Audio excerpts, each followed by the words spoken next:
Hello everyone, so I'm Thierry Fautier, I'm the Managing Director of Your Media Transformation. Some of you know me from LinkedIn, but some others from real life experience. So I'm very happy first to present this future of TV network. First, we have that at the Connected TV World Summit Conference. I'm quite happy to be able to share with you our passion to scale the video delivery. So first of all, I want to mention this is going to be mostly talking about what we call the data plane, so media workflow. And this is a bit different from the control plane, the CMS, the device management, the DRM, which is also having its own challenges. So we are going to talk about a lot of things, and I wanted to stage the conversation today. So first of all, I want to introduce my panelist, Diego Gibellino, Senior Program Manager at Telecom Italia. We have Iuniana Oprescu, Principal CDN Architect at Sky. We have the famous Xavier Leclercq, who is basically, he lives here also, so London. And then we have, so of course, Xavier at Broadpeak, Vice President Business Development. Then we have Brendan Hall, who told me he's not from London, but he works at BT still. Director of Device and TV Group. And then last but not the least, Alexandre Paugam, listen to the title, Senior Director, SaaS, Business and Global Strategic Account Development at Harmonic. Still on. Okay, this was a joke. We are friends. So basically, to set the stage for our conversation today, I wanted to share with you a few topics. So OTT scalability is a hot topic in our industry. I don't know if you followed what happened in the Oscars. Did somebody watch the Oscars streaming? So basically, Hulu was showing some limitation, which is very different from the Netflix limitation. One is about sign-in provisioning. One was more about cache scalability and ISP connection, and that's why we have ISP operator here. Second, you have heard about regulation, net neutrality, and one of the toughest regulation we got is when Thierry Breton, another Thierry, pick up his phone and call all the different content providers, say you need to stop UHD streaming during COVID. That's what we call the hardcore regulation. Then the CDN market, you have all read in the news, HIO going bankrupt, but newcomers, CDN 77 coming, Quilt, new kid on the block, multicast migrating from IPTV, multicast migration from multicast to unicast is also going to increase the traffic. DTT switch off, I cannot skip the topic, so BBC has said that by 2030-ish, there will be no more DTT transmission. It will be all IP. So that's why we have BT here to explain, and we had BT before explaining us how it's going to happen. How to scale the OTT services. This is the billion-dollar question. I'm going to give you a few cooking recipes. First, you need to control how you are going to accept new subscribers, sign up and sign in. Then you need to know how you are going to stream in efficient way, compression, CDN throttling, network architecture, deep caching, multicast ABR, peer-to-peer, we are going to address all that. And of course, the latest audience I wanted to share with you, so I was quite interested when I look at my notes. Super Bowl 2025, 27 million at peak, at UHD resolution, this is 400 terabits per second. So if you want to know what is scaling, check what happened in the US. You will be excited by the numbers. So CDN diversity, last word I want you to remember, public CDN, ISP CDN like Sky, Telecom Italia, content provider CDN like Netflix, DAZN, Disney, multicast ABR, what Broadpeak is doing, peer-to-peer, we'll have somebody in the room that will probably have questions.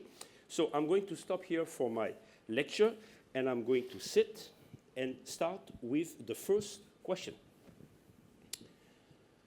What have you deployed in your network to manage financially and technically the growth of OTT traffic in your network? I will start with you, Diego, since you have, it seems, some popular content on your network.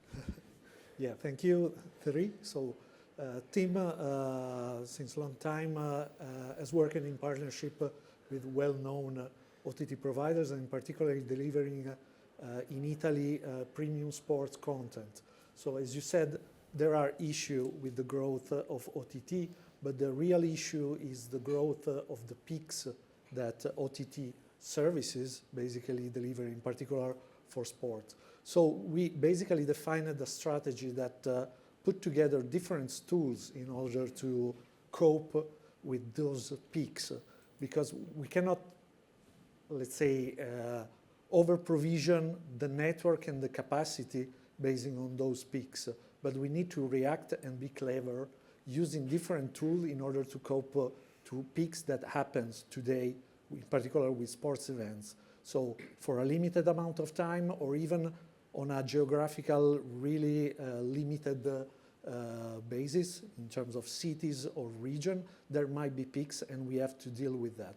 We worked, as I said, with several OTT providers. We deployed an in-network CDN owned by ourselves and evolved internally that is used for our subscriber, but also for other, let's say, subscribers with other connectivity by OTT providers to deliver their content. This CDN is in depth in our network, so much closer to the final users than the usual global CDN, and is providing additional value. The other strategy is based on the multicast ABR. So basically, we reused and adapted a multicast network that was already in place in our network across our country, and we used that to deliver OTT content in an efficient mode, in particular, of course, for sports events and live events.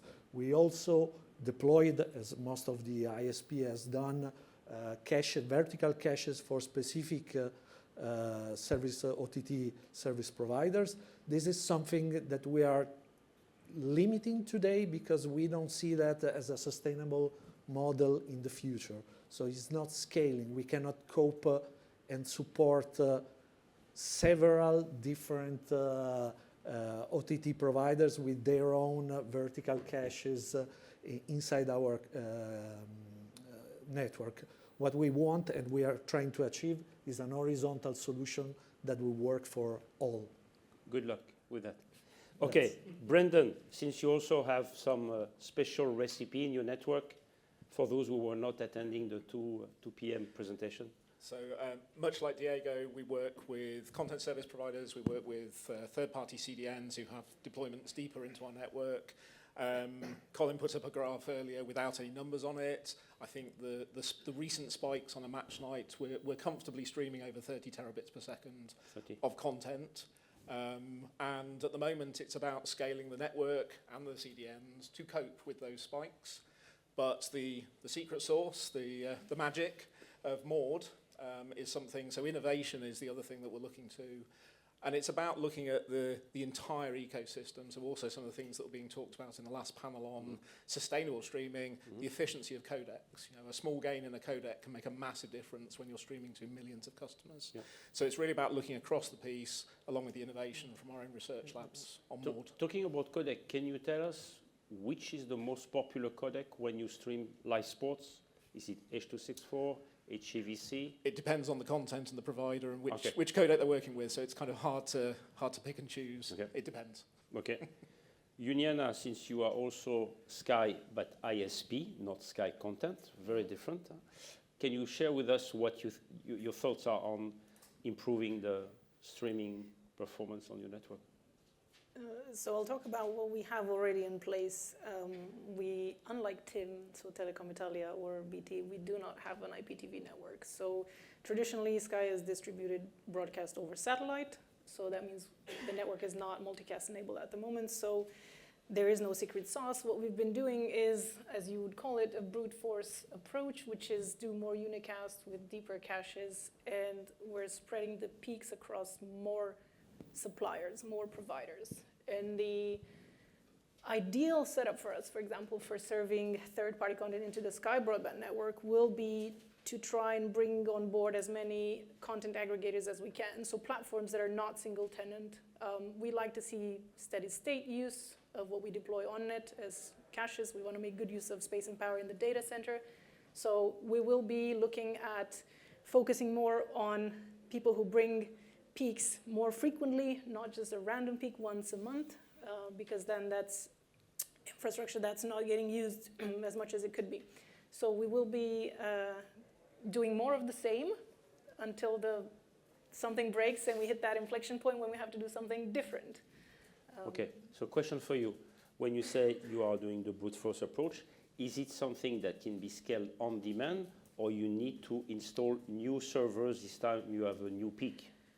It doesn't scale on demand, but the growth has been constant. So this year's peak will become next year organic growth, right? So I'll also say something controversial here, so cover your ears if you're not up for that. No, please. I personally think that multicast is a very interesting solution, like intellectually solves for a lot of problems in terms of resource usage, but it's not commercially really ready to take off. Okay. And so I look at it as a way of saying, well, multicast solves some of the peakiness problem, yes, but it only works for part of the time when the traffic is high concurrency, for part of the traffic. Yes. So that means that I would have to deploy an infrastructure which gets used twice a week. Yes. And that is a cost. That is money that I have to put into that solution, to enable the network, to make the licensing work. And I have a short example. So let's say we have a 10 tera peak, right? Of that peak, we will definitely have a baseline which is still going to be the VOD traffic. So that's non-multicastable. So that means that for example, for 40%, so for 4 tera of traffic, I'm going to have CDN deployed, right? So then I have to keep another technology stack on the side for the multicastable traffic, which is going to cover the 6 tera. And I have to run these two in parallel, which are two different costs. And one is allowing me to use that infrastructure, which is CDN, which is generic and kind of agnostic for delivering any types of traffic. And the other one is allowing me to serve only multicastable traffic, which makes sense when concurrency is very high. So it is a cost. Yes. So Xavier, in one sentence, can you please explain to this lady, by the way, she also speaks French, so you can do also French conversation, why you think multicast is still the best way to cope with any spike? Because the spike is one thing, but any spike is another thing. Like Tyson match, I can tell you, this was brutal. Yeah, it's difficult to predict. I think that's the main thing, right? And I think Iuniana is right. It's not multicast only. Even in multicast ABR deployments, we rely on some unicast to start the stream or to do error correction. So it's combined. It's always unicast and multicast. I think where we are now is entering a different stage of scaling, right? You mentioned some of the numbers. We work with, the Indian Cricket League, for example, 75 terabits per second that have to be delivered. And this is where, in their network, they prefer unicast. So multicast is not, the single solution, I would say. But when you have high peaks and when you start getting into the hundreds of terabits per second, it's a way to make sure that your network won't be congested, right? So it depends how your network is architecture. We come across service providers who said multicast is not for me, and that's fine. But if you have multicast available in the network, which was the case of Telecom Italia, BT or Liberty Global, for example, we launched in Switzerland, we launched in the Netherlands. Using multicast, they can basically reduce those spikes of traffic. So it may not be for everyone. But so that was a long sentence, huh? I know.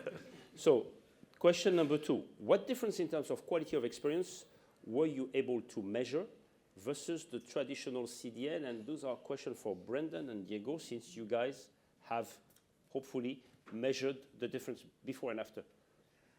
So obviously we're still trialing Maud, but critically the customer experience is key, right? Because if we don't deliver a good customer experience, it doesn't matter whether we can scale the network or not. It has to be a good experience at the end of it. But critically, Maud is transparent to the end device, and so the ability to adapt to the prevailing network conditions outside of Maud is still there. So we will deliver as good an experience, and arguably, because we manage the bandwidth on the network for the multicast delivery, potentially a better experience by favouring the higher renditions, the higher quality delivery. In terms of our current delivery, which is all unicast apart from the trial, we know that we get good experience because we get that feedback from our content service providers, from our CDN partners, and from our own deliveries and our experience with BT Sports, where we developed a great understanding of what does good delivery look like, both from the network and the end user perspective. So from a more perspective, as good as, possibly better, subject to the ongoing work that we're doing on it. Okay, Diego.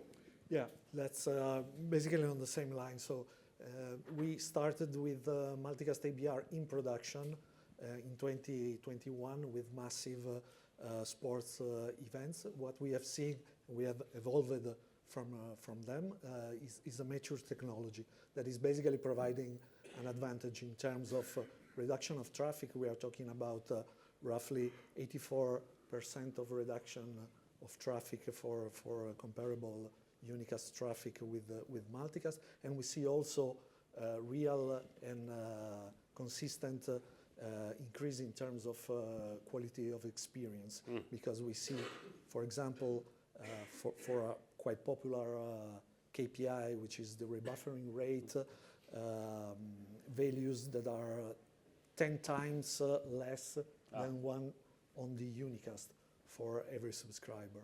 And the same thing will happen also in terms of consumption of the content. So what we see that basically the customer using multicast ABR enjoy in a more stable and constant way the highest quality of the ladder for ABR with respect to those on unicast that basically experience from time to time switch back and forth from the quality, from one quality to the other, which is quite annoying.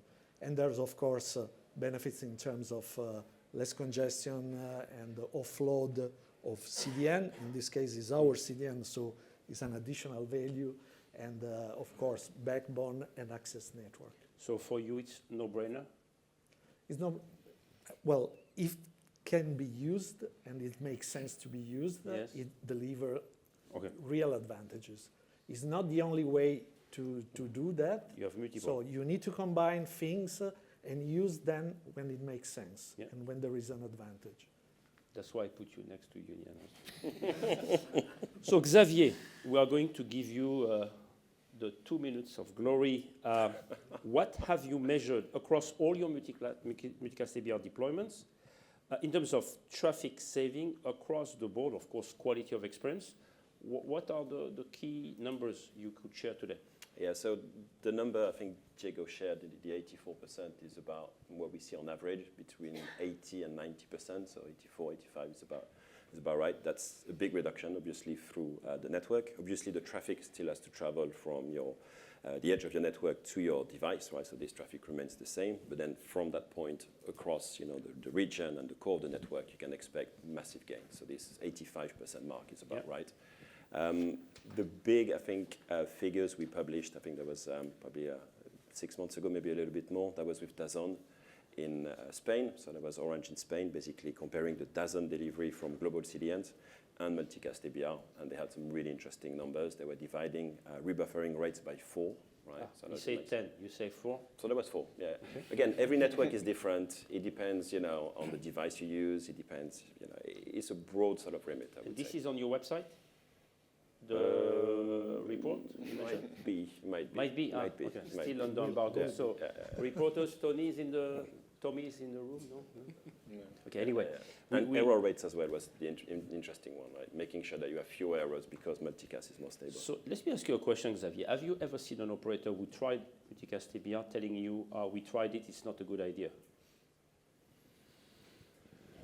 So there can be complexities when it comes to integrating into your devices, your CPEs, and we've seen operators with a very broad range of CPEs, maybe even some consumer CPEs, so people buying a CPE and it's not a managed CPE. CPE is a gateway or gateway? Broadband, yeah, broadband, your Wi-Fi router, if you like. So if you go and buy your Wi-Fi router, if it's not managed, of course it's going to be harder to integrate. You also seen a lot of operators basically growing through acquisition. So, 2, 3, 4 companies getting together, making the CPE part more diverse. But generally, once you find a way to test it, and typically it's with the new devices, they see the benefits. Okay. Thank you, Xavier. Can I yes, something please. to that? Yes, you can. We've taken a look at multicast, and yes, the complexity of the client is something that has put us off a bit, so to speak.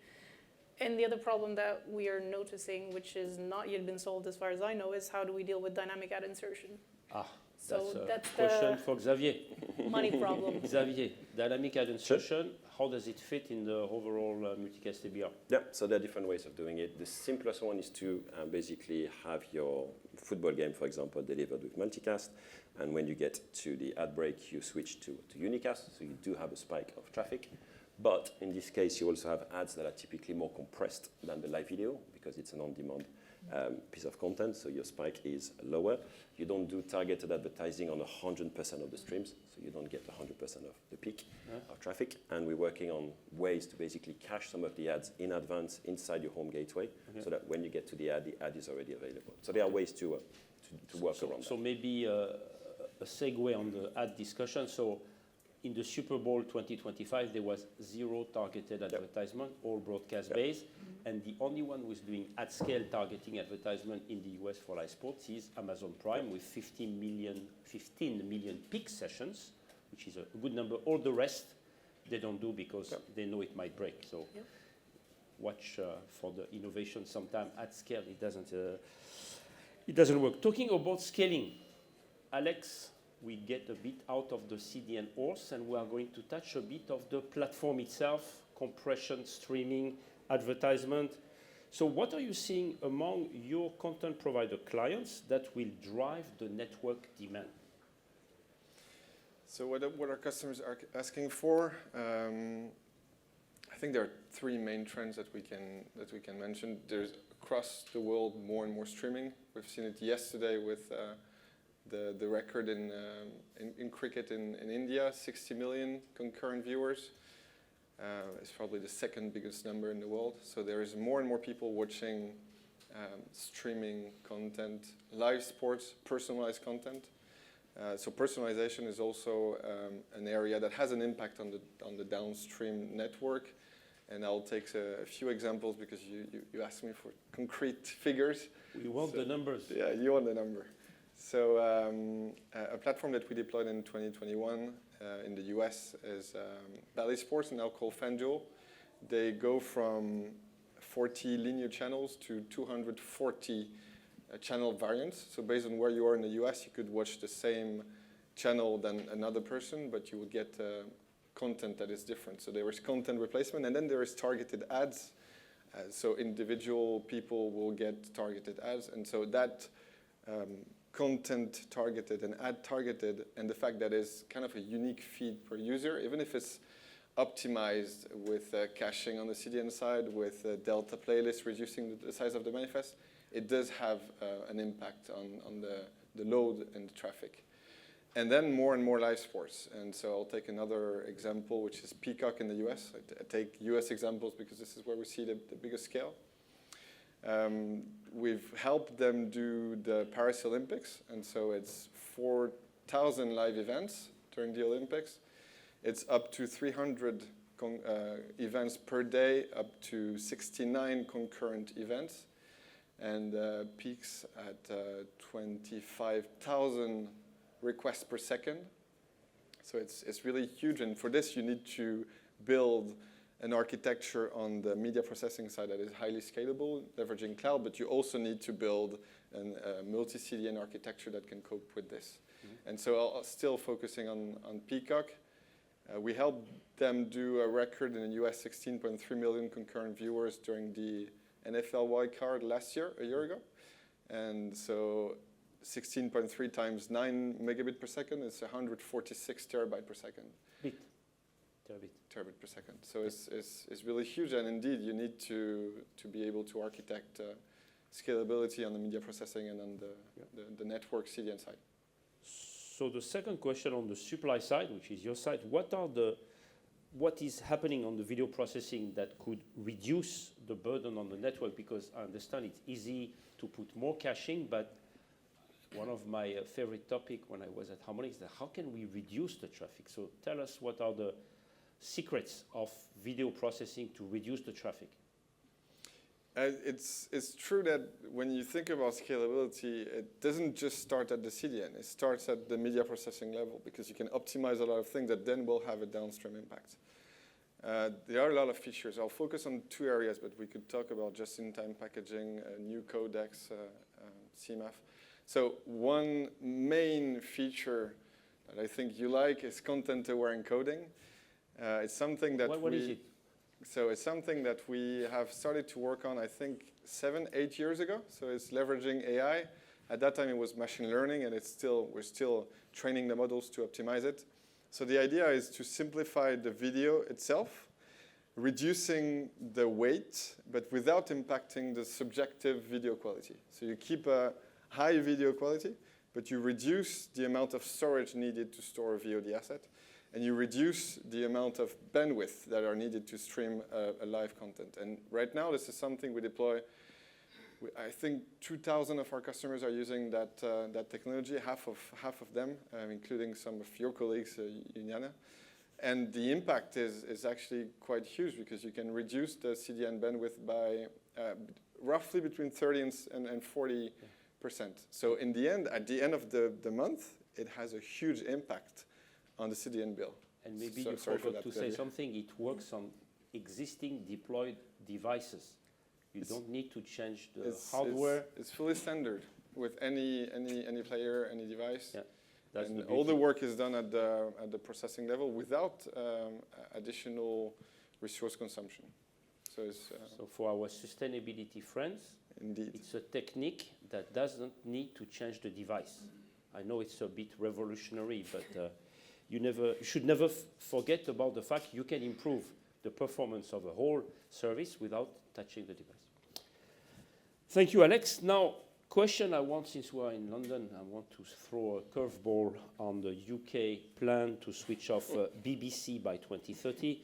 I will start with you, Not Brendan. BBC, DTT. DTT, not DTC. It's moving from DTC. It's moving from DTT to DTC. So it's going to be like you probably know Freely, which is now a free OTT streaming of UK DTT channel. So Brendan, tell us, what do you think about this idea? How the network is ready, and can you project from your perspective by when this might happen? 3 questions. I think I'm not sure 2030 is the date, but we know that government and the regulators have already started asking the questions that inform when that date might be. I think the license expiry is currently 2034. But in terms of readiness, other than the fact we have maybe 9 years to think about it, there is a lot of work to do through the entire ecosystem, not just scaling the content delivery, but also broadband availability. If we are going to switch off DTT, we need to ensure that broadband is ubiquitously available to the entire country, or at least to the parts of the country that already have DTT available to them. And there's a lot of positive benefit from driving those activities in terms of broader online capabilities such as remote Medicare, and there is a lot of benefit to be had if TV does switch off DTT in the way that we anticipate it will, in terms of driving that broadband ubiquity. So that's a real positive. In terms of our readiness from a content delivery perspective, there's a lot of work to do. The spikes that we saw on Colin's graph earlier will only get bigger. For live events, if there isn't the DTT network. So maybe one data point for people who live in UK, I always like to compare what is the OTT ratio versus broadcast. I think on the top soccer match, we are at 30% of broadcast is watched on BBC iPlayer, for example.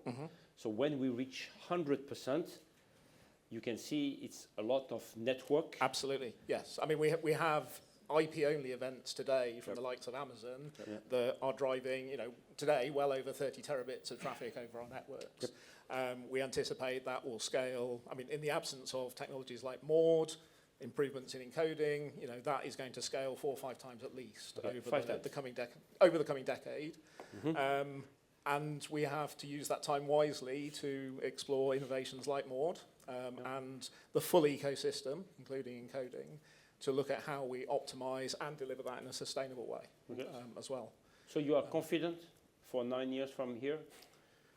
Ask me in 9 years' time, but I mean, I think we have time to develop, to grow, to innovate. Are we ready today? No.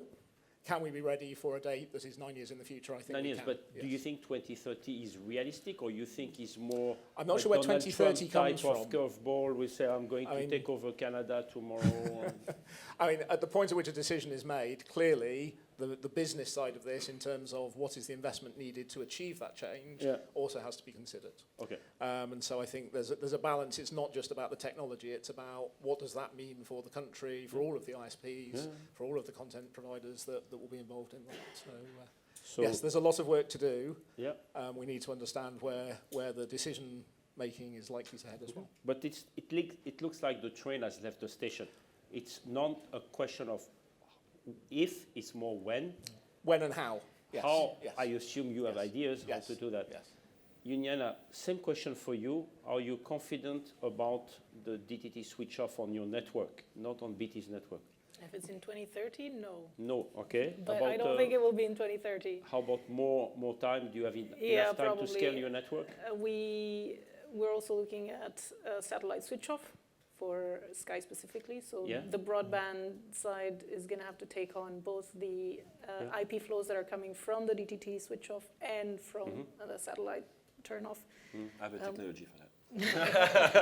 And to Xavier's remark here, I'll say that I personally, again, believe more in tremendous efficiencies and revolutionary optimizations on the encoding side, rather than She's already a customer. So it's not rather than people agreeing on a single multicast flavor. Because for us, for example, on the Sky side, it wouldn't make sense if we turn on multicast just for our own traffic. We need Amazon to buy into this. We need Netflix to buy into this. We need everybody to align. So I think getting people to agree on the internet about a specific standard specifically about multicast is going to be way more complicated, more of a headache than it is to put some effort behind better encoding. Also, encoding, it's a decision that you make on your own. You need the server and the client, right? So Diego is telling you he has multiple recipe and he's going to do a little of this, a little of that. Yeah, we already actually started some work in DVB, for example, with the latest that you know very well, standard version of the multicast ABR Yes. solution, trying to define an interoperable horizontal profile for multicast ABR. Yes. So that can be implemented and can provide, let's say, a solid set of functionalities to the service provider. Interoperability, yeah. Just to It be will clear, evolve, but Mode was, so BT was part of the DVB multicast ABR group. You decided to do a fork at some time, but maybe we'll bring you back. Okay, this is my phone telling me I have to 5 minutes. Okay.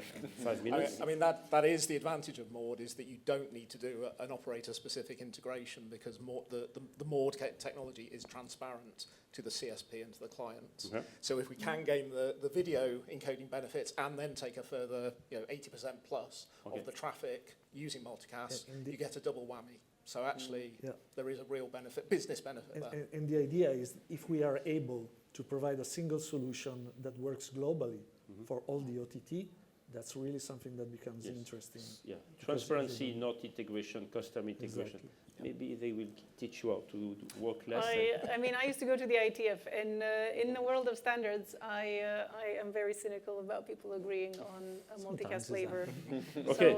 So, let's talk again in 9 years. We'll make a break on this one. So we have 5 more minutes. I want to ask last question, which is open to all the panelists. We have talked about edge unicast, multicast ABR. What other technique do you have in mind in 3 years? Do you dream about open caching, peer-to-peer? What are the techniques you would like to see moving faster from the market point of view? Well, from my point of view, I think that the way to adaptively use unicast and multicast ABR, and the idea of mutualize the caching and traffic capacity with the open caching is the way to follow, I mean, to invest in. One important thing is that, as I said, we need to combine the technology. There is not one single recipe that will work for every scenario. We need to be able to adapt. Not one recipe, at least 3, 4, or 5. Yeah, and we need to be able to dynamically switch, maybe in an autonomous way in the network, from one way to deal with one technology to the other, depending, for example, as you said, if traffic makes sense because there is a peaks on demand for a live event, then I can switch to multicast ABR. Yeah. If it doesn't make sense from a capacity point of view, I can simply rely on CDN and unicast. That's, I think, is one of the scenarios that for the evolution is really promising. Any other opinion? I want to mention the initiative at the SVTA. So my parent company, Comcast, are putting forward a group at the Streaming Video Tech Alliance, which is looking at providing a infrastructure that will allow you to put containerized caches in the network, deep in the network. So instead of having a particular cache of Netflix or Amazon Prime, what you can do is bring your containerized caching image, and then you will use this infrastructure, which can be turned up and down for various needs, and whoever has the peak that week can use that infrastructure. But again, it's a trade-off of not being close to the hardware. It's a trade-off of like, how willing are you to forgo a bit of that performance from being close to the hardware to being deeper in the network. So this is something worth looking at, I think. Question, is that documented on the SVTA website, or is it only a dark web of few people who know about things? It is at the moment in some people's heads. Okay. I don't think the SVTA has a document put forward, but yeah. People are working on it. There's a lot of security, like IP address management, and like these little quirks of course, to be we sorted. need engineers. It doesn't work on PowerPoint. Yeah. Okay. BT is also looking at virtualized CDN, so it seems like we should have a deeper conversation. Yeah. Now we have a consensus between the two. That's good. Oh, that's true. Alex. What would you like to see moving faster? Redundancy, SLA, is it a problem? Are we on the right track, or we are still learning? So more AI to optimize what is above and upstream of the network, but I think there's something an aspect that is very important when it comes to scalability is resiliency, is the ability to build architecture that can actually support potential failures. And so when we talk about scalability, we usually talk about cloud. And moving to the cloud, some workflow doesn't mean you benefit from the scalability by default. You need to really build something that is cloud native, that can leverage the orchestration. And we have deployed throughout the years. Right now, I think we use 40,000 cloud nodes across the world for more than 150 customers. And we're seeing node failures every day. And so when you want to leverage the big scalability that the cloud provides, you really need to design an architecture around those failures. And so that's why we build some geo-redundant architecture where we are able to deploy one video pipeline on one availability zone, geo-sync with another availability zone, even in 2 different clouds. And so we can provide to the network and the CDN the ability to seamlessly switch from one path to another and provide the highest uptime. And that's how last year we reached a 97% uptime. And so, yeah, leveraging the cloud, okay, but leveraging it with a design that can cope with failures. Yes. Sam, do we have time for 1 or 2 questions? One question. So who has a smart question to ask? Is it a smart one? I don't know. We'll find out. My question is around CapEx investment. So I think we've spoken about virtualized CDN. Someone still ultimately needs to pay for the infrastructure that capacity is going to sit on. And we've spoken about multicast distributions, I think, and multicast over unicast capabilities. Most of the examples I think we've heard about are where there have been existing multicast networks in play. So my question is really, how do you see the CapEx investment process working for organizations, say, that don't have that multicast network in play? And sort of a similar question for the virtualized CDN. How is all this going to work? Because I think the big challenge here is not that we can't technically solve them by scaling the network. It's the investment costs. So it's kind of, I think, a question to you two primarily. So this is a loaded question, by the way. It's not a smart, it's loaded question. Yeah. So I guess by singling out people that do not have yet a multicast-enabled infrastructure, I'm being called here to provide the answers. So the way we've taken a look at it is, in order to support multicast right now, it would mean that we would have to deploy X amount of terabits per second extra CDN, right? So that means that if I need to put a multicast solution in place now, it would be the equivalent of buying this capacity of standalone CDN, which I could probably use for other types of traffic. So that means that I either need like a big hardware refresh at some point where 10 terabits is wiped out and I need to replace it right now. So I'm at an inflection point and I'm like, do I invest in 10 terabits that can do multicast, or do I invest in 10 terabits that can do any type of traffic on the caches? And so we're not at that stage yet. We don't have 10 terabits that are going out of end of life anytime soon. So for us, it's a matter of we would have to have double the investment on both the CDN edges, which support VOD and any other type of traffic, versus the multicast one. So the CapEx is a problem, yes. This is why it's not taken off for us. Yeah. Okay. Sam? I was after about the native multicast ones as well.